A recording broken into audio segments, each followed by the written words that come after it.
Genius academy YouTube channel पर आपका हार्दिक स्वागत है। इस कोरोना काल में आप घर में एकांत में हैं, अकेले हैं और जिंदगी में आगे बढ़ने के लिए हमें कुछ इतिहास से भी कुछ सीखना पड़ता है कि इतिहास में ऐसे बहुत से विद्वान ऋषि महर्षि हुए हैं जिन्होंने एकांत में रहकर आंतरिक कपटों को खोलकर ज्ञान अर्जित किया है। महात्मा बुद्ध का नाम इनमें से अग्रणी है। तो आप घर में रहकर बहुत ज्यादा ज्ञान अर्जित कर सकते हैं। फिर आपके साथ जीनियस एकेडमी का साथ है। आज मैं हिंदी में आपको क्रिया के बारे में विस्तार से बताऊंगा। क्रिया, क्योंकि इसमें से अब जो हरियाणा क्लर्क का टेस्ट हुआ इसमें भी प्रश्न आए थे कि कौन सी क्रिया कर्मक है, कौन सी क्रिया सकर्मक है। दूसरी बात, अगर इसके बारे में हमें पता चल गया कि ये क्रिया कर्मक और ये क्रिया सकर्मक, तो एक प्रश्न दूसरा आता है वाच्य परिवर्तन, वाच्य का। उसमें भी हमें इससे सहायता मिलेगी कि कौन सा कर्तृवाच्य है, कौन सा कर्मवाच्य है, कौन सा भाववाच्य है। उस वाच्य को समझने से पहले क्रिया को समझना होगा। क्रिया एक विकारी शब्द है। विकारी शब्द, विकारी का मतलब होता है जिन शब्दों में लिंग के कारण, वचन के कारण, कारक के कारण, पुरुष के कारण और काल के कारण परिवर्तन आए। यानी कि लिंग, वचन, कारक, काल और पुरुष के कारण जिन शब्दों की रूपावली चले उन्हें कहते हैं विकारी शब्द। और क्रिया एक विकारी शब्द। दूसरी बात, हमें छोटी से छोटी बात का ध्यान रखना है, क्योंकि अब की बार जो एस्टेट की परीक्षा हुई इनमें उन छोटी छोटी बातों को परीक्षा में पूछा गया। अगर आपसे ये पूछे कि क्रिया में किन के कारण, किन विकारी तत्वों के कारण परिवर्तन आता है, तो क्रिया में लिंग के कारण परिवर्तन आता है, क्रिया में वचन के कारण परिवर्तन आता है और क्रिया में काल के कारण परिवर्तन आता है। लिंग के कारण, वचन के कारण और काल के कारण।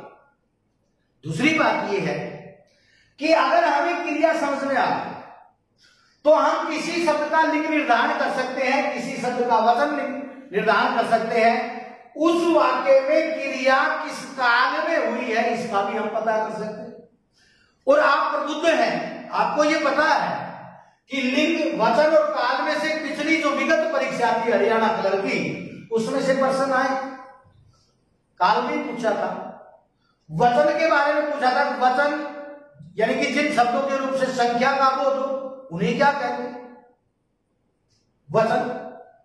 तो इनमें लिंग, वचन और काल में भी प्रश्न पूछते हैं। अब दूसरी बात, क्रिया कहते किसे।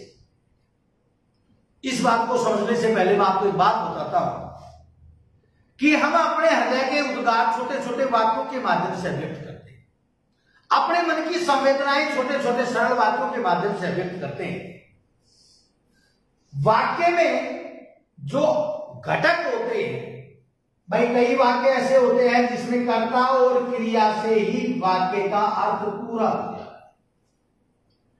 कई वाक्य ऐसे होते हैं जिसमें कर्ता, कर्म और क्रिया से अर्थ की पूर्णता का बोध होता है कि कर्ता और क्रिया से। जैसे मैं ये कहूं कि भाई राम हंस रहा है, यहां एक ये सरल बात है। दूसरा मैं ये कहूं कि राम फल खा रहा है, ये दूसरा वाक्य। इनमें राम और हंस रहा है, इन दो घटकों से ही अर्थ की पूर्णता का बोध होता है। इसमें राम, फल और खा रहा, इन तीन पदों से वाक्य की अर्थ की पूर्णता का बोध होता है। अब दूसरी बात, ये दो जो वाक्य हैं, इस वाक्य में मैं आपसे पूछूं क्या कार्य हो रहा है तो आपका जवाब होगा जी हंसना। इसमें पूछूं क्या कार्य हो रहा है तो वही खाने का। तो ये जो दोनों पद हैं, हंस रहा है, खा रहा है, इनको हम कहते हैं क्रियापद। जैसे पक्षी आकाश में उड़ रहे हैं, क्या कार्य हो रहा है? उड़ने का। अध्यापक कक्षा में पढ़ा रहा, क्या कार्य हो रहा है? पढ़ाने का। बच्चे मैदान में दौड़ रहे हैं, क्या कार्य हो रहा है? दौड़ने का। तो जो हंसना, खाना, पढ़ाना, दौड़ना, उड़ना, ये जो क्रिया, ये जो पद है, इनको हम कहते हैं क्रियापद। और इन्हीं से वाक्य में किसी काम का करना या होना पाया जाए तो क्रिया शब्द के जिस रूप से वाक्य में किसी काम का करना या होना पाया जाए उसे क्या कहते हैं? क्रिया कहते हैं। दूसरी बात, कोई आपसे ये नहीं पूछेगा अगर ये प्रश्न आया तो क्रिया के कितने भेद, क्योंकि आमतौर पर हम ये समझते हैं क्रिया के दो भेद। लेकिन आपसे क्या पूछेगा? कर्म के आधार पर क्रिया के भेद, कर्म के आधार पर क्रिया के भेद। तो कर्म के आधार पर क्रिया के दो भेद होते हैं। अब पहले ये जो तालिका है इसको समझ लीजिए, अकर्मक, और दूसरा जो भेद होता है वो होता है सकर्मक। इसमें अ उपसर्ग है, इसमें स उपसर्ग है। अ उपसर्ग का प्रयोग हमेशा नकारात्मक में होता है और स उपसर्ग का प्रयोग हमेशा सकारात्मक। दूसरी बात, अगर आपसे पूछे भाई अकर्मक क्रिया के भेद, क्योंकि हम यहां तक सीमित होते हैं, हमें आगे जो इसके भी कितने भेद होते हैं, सकर्मक क्रिया के कितने भेद होते हैं, अगर इस चीज को आपको पूर्णता से समझना है तो इस सारणी को आपको ध्यान में रखना। अकर्मक क्रिया, पूर्ण अकर्मक,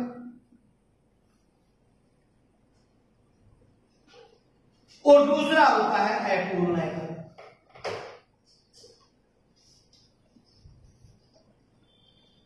सकर्मक क्रिया के फिर दो भेद, पूर्ण सकर्मक और दूसरा भेद होता है अपूर्ण सकर्मक।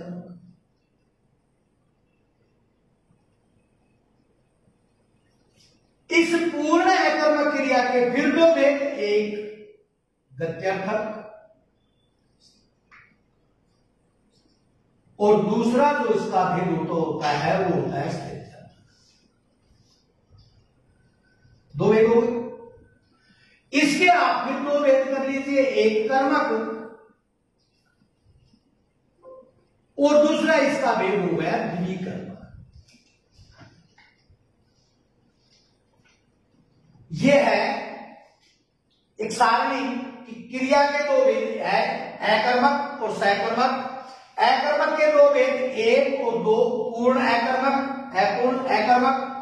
सकर्मक क्रिया के फिर दो भेद, एक और दो, पूर्ण सकर्मक और अपूर्ण सकर्मक। पूर्ण सकर्मक क्रिया के दो भेद, एक कर्मक और द्विकर्मक। अब ये इनमें से पर्सन कहीं से भी कुछ भी पूछ सकता है, लगभग कुछ अंदाजा लगाते हुए अकर्मक और सकर्मक इसी के बारे में प्रश्न पूछेंगे, बस ये चीज आप ध्यान में रख लेते हैं। लेकिन एक कर्मक और द्विकर्मक के बारे में एस्टैक में एक बार अपूर्ण सकर्मक के बारे में भी प्रश्न पूछा गया है। अब इनको विस्तार से पढ़ें, यह सारे आपको ध्यान में रखनी है।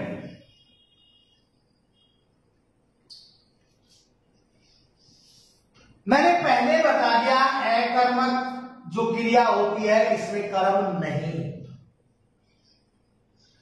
अकर्मक क्रिया के अगर आपसे पूछ ले अनिवार्य घटक कौन कौन से होते हैं, तो अकर्मक क्रिया में कर्ता और क्रिया से ही वाक्य के अर्थ स्पष्ट हो जाता है, वाक्य का अर्थ स्पष्ट हो जाता है। सकर्मक क्रिया में कर्म होता है, कर्म होता है तो इसके अनिवार्य घटक हो गए कर्ता, कर्म और क्रिया। अगर आपसे पूछ ले अकर्मक क्रियाओं में क्रिया के व्यापार का फल किस पर पड़ता है, तो कर्ता पर पड़ता है, और सकर्मक क्रियाओं में क्रिया के व्यापार का फल किस पर पड़ता है, कर्म पर पड़ता है। दूसरी बात, कि हमने एक वाक्य दे दिया, उसमें पूछ लिया यहां क्रिया अकर्मक है कि सकर्मक। आपका प्रश्न होगा, आपकी जिज्ञासा होगी, आपकी आकांक्षा होगी कि हमें कैसे पता चलेगा कि ये क्रिया अकर्मक है, ये क्रिया सकर्मक। इसमें दिक्कत नहीं है। इस अगर ऐसा प्रश्न आ जाता है तो मैं आपको एक छोटी सी बात बताता हूं कि आपको ये तो पता चल गया कि इस वाक्य में क्रिया कहां है। क्रिया के पास जाइए और क्रिया के पास जाकर बड़े प्रेम से उससे दो प्रश्न कीजिए। पहला प्रश्न है क्या का और दूसरा प्रश्न है किसको। क्या या किसको, क्या या किसकी भी नहीं, क्या या किसके भी नहीं और क्या या किससे भी नहीं। प्रश्न दो सिर्फ, क्या या किस, दो प्रश्न। अगर क्रिया से क्या का प्रश्न करते हैं और क्या का प्रश्न करने पर हमें उस वाक्य में कर्ता को छोड़कर और कोई शब्द उत्तर में आता है, कर्ता को छोड़ दीजिए। जैसे मान लीजिए मैंने एक वाक्य लिख दिया, राम हंस रहा है। एक सरल वाक्य छोटा सा, मुझसे पूछा या मैं इस वाक्य को अपनी तरफ से ऐच्छिक घटकों का प्रयोग करके और थोड़ा सा विस्तृत कर सकता हूं। जैसे मान लीजिए मैं ये कहूं, राम कमरे में हंस रहा है। इसको और भी विस्तृत कर सकता हूं, राम कमरे में मां के सामने हंस रहा है। तो मैं जितने घटकों का प्रयोग करूंगा, आपसे प्रश्न पूछना, आप विचलित हो जाते हैं जी, ये क्रिया है कर्मक सकर्मक, तो आप हंसना क्रिया और भाई ये कर्म, ऐसा नहीं। आप क्रिया से पूछो, मैंने इससे पूछा क्या हंस रहा है। सबसे पहली बात, इस क्रिया को करने वाला कौन है? जवाब क्या आएगा? राम। तो राम क्या हो गया? कर्ता हो गया। इसमें पूछा क्रिया अकर्मक सकर्मक, मैंने ज्यादा अपने ज्ञान का परिचय नहीं दिया। मुझे ये पता है कि मुझे प्रश्न क्या करना। मैं गया, मुझे पता है कि क्या कहा और क्या से बात ना बढ़े तो किसको कहा। मैं तुरंत क्रिया के पास गया और मैंने इस क्रिया से पूछा क्या हंस रहा। अब देखिए जवाब कमरा तो नहीं आया, जवाब क्या आया? राम। जबकि मैं पूर्व बता चुका हूं कि राम तो क्रिया को करने वाला है। इसका मतलब इस क्रिया के व्यापार का फल किस पर पड़ा? राम पर। जब क्रिया के व्यापार का फल कर्ता पर पड़ता है तो इसका मतलब वो क्रिया अकर्मक। और जब क्रिया के व्यापार का फल कर्ता को छोड़कर, यानी कि क्रिया से क्या का प्रश्न करें और उसका जवाब कर्ता को छोड़कर और कोई शब्द आ जाए तो क्रिया वो सकर्मक। जैसे मान लीजिए मैं ये कहूं कि मां खाना बना रही है, बना रही। सबसे पहली बात मैं आपसे पूछूं भाई क्रिया कहां है, तो आपने बताया जी बना रही है ये क्रिया। फिर मैंने से पूछा ये क्रिया अकर्मक है सकर्मक, तो मेरे को पता है अकर्मक क्रिया में कर्म नहीं होता है, सकर्मक क्रिया में कर्म होता है। कर्म जानने के लिए मुझे प्रश्न करने पड़ेंगे, क्या है किसको का। मैंने इसे पहला प्रश्न किया क्या बना रही है, जवाब आया खाना। जबकि ये मां खाना बनाने वाली है तो ये क्या हो गई? कर्ता। क्या बना रही है? खाना। अब यहां क्रिया के व्यापार का फल इस कर्ता को छोड़कर किस पर पड़ा? क्रिया पर पड़ा। तो ये क्या हो गया? कर्म। कर्म है तो सकर्मक, कर्म नहीं है तो क्या है? अकर्मक।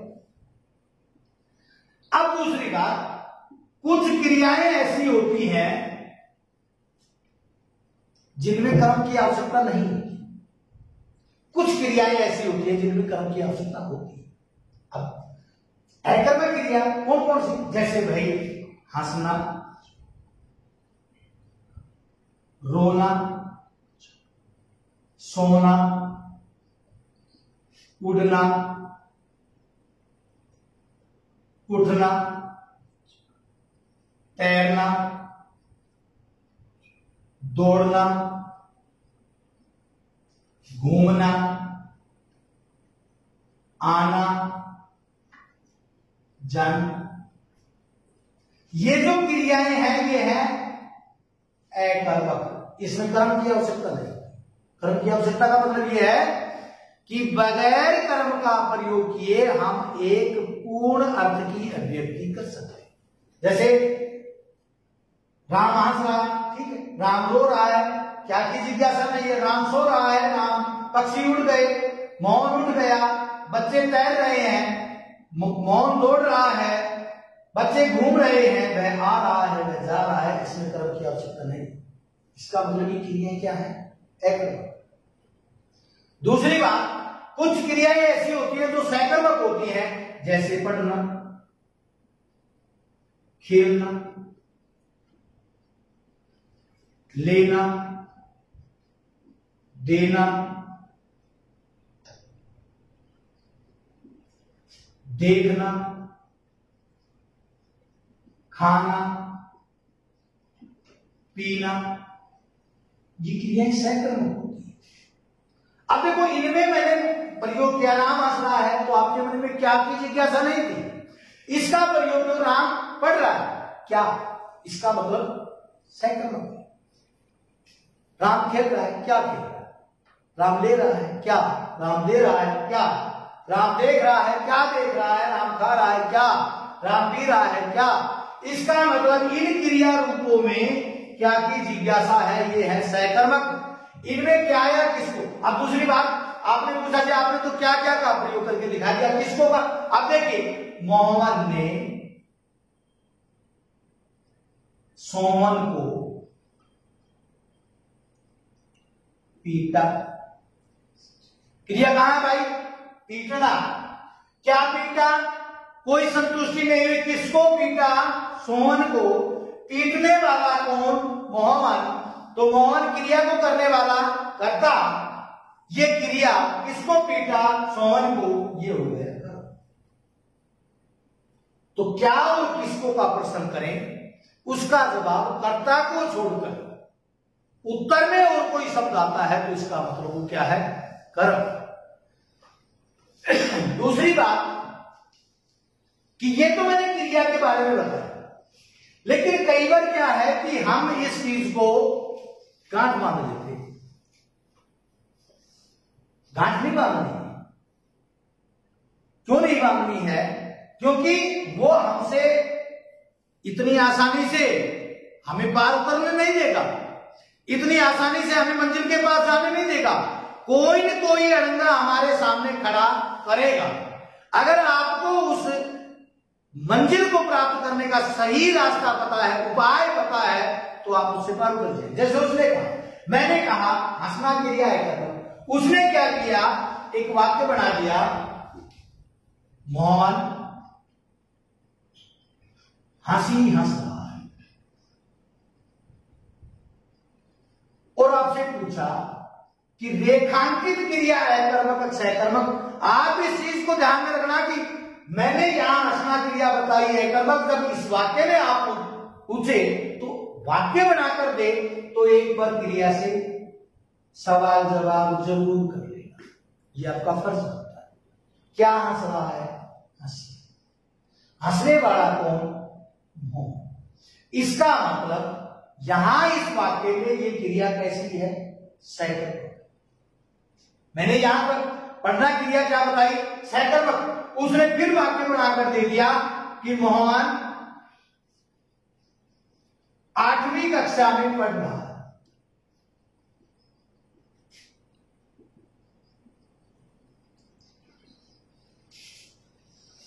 अब यहां से पूछे रेखांकित क्रिया है कर्मक सकर्मक, आप यहां मत जाइए कि पढ़ना क्रिया क्लास में बताई थी सकर्मक है। अब सीधे, क्योंकि ऑप्शन में क्या देगा? वो पहले देगा सकर्मक, और लास्ट में ऑप्शन में देगा वो है बीच में, लास्ट में। आप इसको देखते ही आपके मन में उसका उत्तर तुरंत से आ जाएगा, पढ़ना क्रिया तो सकर्मक है। सकर्मक और ऑप्शन में आपके सामने, आप इसी को निशान लगा आगे चलेंगे तभी गलत हो जाए। एक बार क्रिया से जाइए क्रिया के पास, क्या पढ़, जवाब कुछ भी नहीं। कोई कहेगी 8वीं कक्षा, यहां 8वीं कक्षा का जब आप जवाब में पूछो कहां पढ़, क्या पढ़ रहा है, कुछ भी जवाब नहीं। मौन करता है, जवाब नहीं आया, इसका मतलब ये क्रिया अकर्मक है, इसलिए कर्म नहीं। ये अकर्मक और सकर्मक थी। इसके आगे और भी कुछ महत्वपूर्ण बातें हैं, वो मैं आपको अगली जो कड़ी है उसमें आपको बताऊंगा।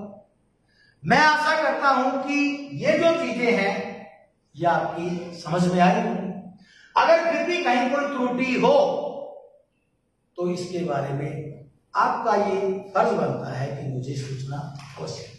धन्यवाद।